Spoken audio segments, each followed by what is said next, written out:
Well, the Food and Drug Administration on Monday gave the green light for two updated COVID-19 booster shots for people as young as 6 months old. And a nationwide rollout of the newest vaccine is expected to start later this week, now that a special advisory panel has signed off on just who should get it. That includes anyone who's immunocompromised, older Americans, and those with chronic disease. They should be first in line. But the new boosters come with a caveat.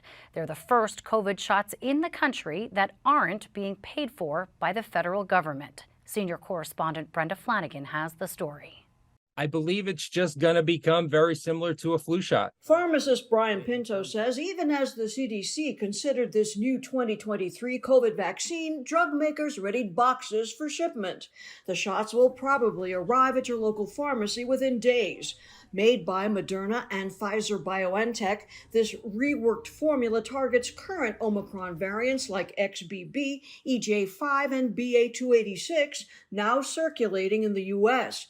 Health experts recommend this new vaccine version. So what we're finding is any immunity that you got from some of those previous boosters has essentially worn off. We are in very different territory with new variants. Epidemiologist Stephanie Silvera says people's ability to fight infection drops away, whether their immunity comes from a shot or a prior case of COVID. And the CDC emphasized COVID keeps evolving just like influenza. And I would say anyone who does not want to have very severe COVID disease should also consider taking the booster, much like we take a new flu vaccine every fall. Public health officials point to a slow uptick in COVID hospitalizations, mostly for infants and the elderly.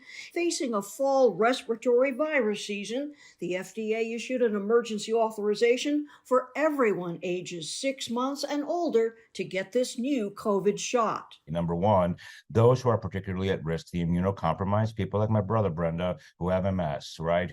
People who have underlying health conditions, people over the age of 60, people who don't have the first booster. It would be extremely important for them to get this booster. But this time around, there's one big change. The federal government will not buy all the shots and distribute them for free.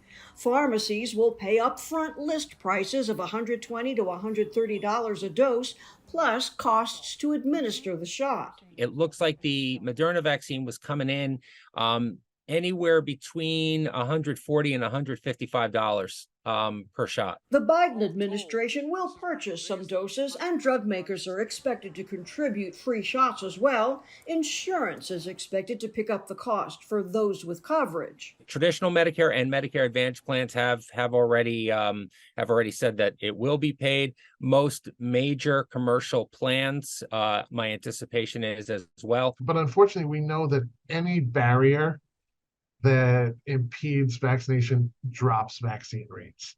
The easier you can make it, the more people will take it. So it is a concern that we will likely not see as much of an uptake as we did when they were being handed out everywhere. Less than 20% of the U.S. population opted to get the last booster, and political divisions remain a factor in who decides to get a shot.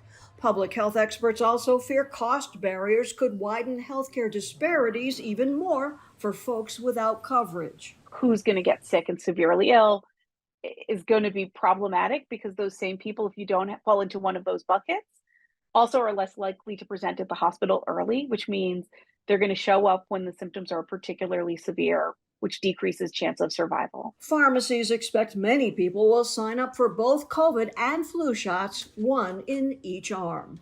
I'm Brenda Flanagan, NJ Spotlight News. Support for